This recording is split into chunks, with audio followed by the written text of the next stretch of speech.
In the software world, agility is a virtue.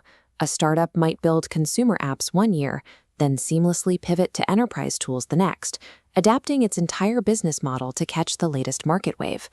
This creates a dangerous expectation in corporate Japan known as non-demo dekiru, the idea that a company can do absolutely anything.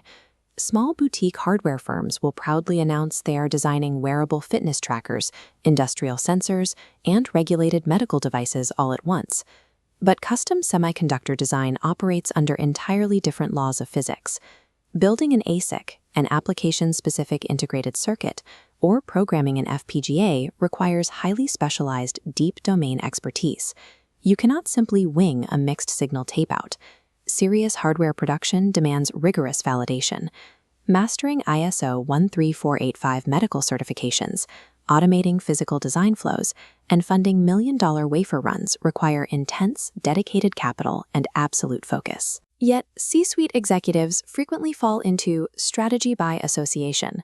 They spend their time at golf courses and executive dinners, absorbing whatever buzzwords their conglomerate peers are talking about, and return to the office expecting their engineers to magically execute these new trends. Claiming to be an agile generalist in custom silicon does not prove a company is innovative. Instead, it simply ensures the internal engineering talent will be stretched across impossible, disconnected mandates until they break. These abrupt changes in technical direction rarely start with a rigorous technical evaluation. Instead, they originate from tsukii, the long-standing social obligations and high-level networking between a tech company's president and executives at larger corporate giants. When a division head at a major electronics firm has a leftover departmental budget or an annoying exploratory task, they hand it to the tech president as a courtesy. The president accepts a low-margin proof-of-concept contract simply to preserve that social relationship, bringing an entirely unvetted mandate back to the team. Down on the engineering floor, momentum abruptly halts. The hardware team is forced to drop their current roadmaps and reconfigure their entire mental workspace to accommodate whatever C-level dinner conversation happened that week. Months of deep engineering bandwidth are instantly burned.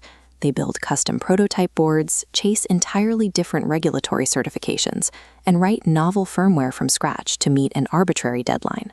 Because these deals are secured on a handshake rather than a strict statement of work, the non-recurring engineering costs, the initial expense to design and test a new product, are notoriously difficult to control. The client's scope creep is absorbed silently by the engineers to avoid upsetting the boss's personal connections. This constant context switching fragments the team's focus.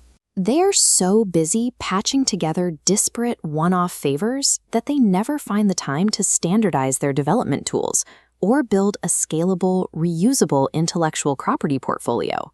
And because these contracts were born out of polite corporate sympathy rather than strict commercial demand, they stall.